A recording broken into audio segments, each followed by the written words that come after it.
আমি যখন লিনা থেকে রাফা এয়ারপোর্টের উদ্দেশ্যে রওনা দিয়েছিলাম, বাংলাদেশের উদ্দেশ্যে যাব, তো সেই ভিডিওটা আপনাদের সাথে শেয়ার করতেছি।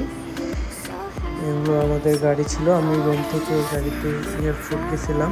এই পাশে সব গানাম, মানে বাংলাদেশে যেটাকে বেড়া বলা হয়। এ হলো আমাদের রাফা এয়ারপোর্ট।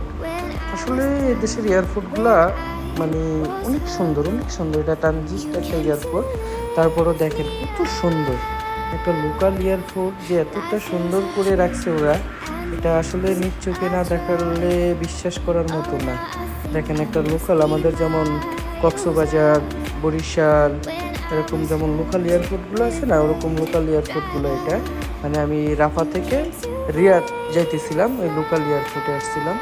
তো দেখেন কত সুন্দর এয়ারপোর্টগুলো, একদম ক্লিন, পরিষ্কার পরিচ্ছন্নতা, অনেক সুন্দর। এই হলো আমাদের বিমান চলে আসছে, এটা রিয়াদ থেকে আসছে। এখন যাত্রী নামে এইটাই আবার ব্যাক করবে।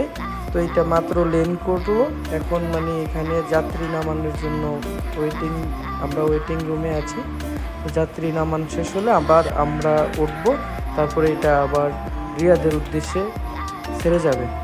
তো আমরা বসে, এই যে সৌদিরা বসে রয়েছে, আমরা বসে ওয়েটিং রুমে অপেক্ষা করতেছি কখন সব যাত্রীগুলা নামবে আর কখন আমরা উঠবো। ওয়াও, খুব স্বপ্ন নিয়ে বাংলাদেশে যাইতেছি। এই যে আমরা বিমানে উঠছি, এখন বিমানটা আস্তে আস্তে ছাড়ছে। তো আমাদের বিমানটা এখন চলতেছে, এই খুশ করে এখন আকাশে উড়ে গেছে। এখন আমরা আকাশে আছি, এটা হলো রিয়াদ। তো দেখেন বিমানটা কি সুন্দর রুলিং করতেছে, একবার এদিকে কাইতেছে, একবার ওদিকে কাইতেছে। মানে এই জায়গায় একটা মোড়, তো রিয়াদ এয়ারপোর্টটা একটু মোড়ের ভিতর, তো যার কারণে লেন করতেছে আস্তে আস্তে। তো এই হলো রিয়াদ সিটিটা উপর থেকে, কত সুন্দর লাগে, সব লাইট আর লাইট।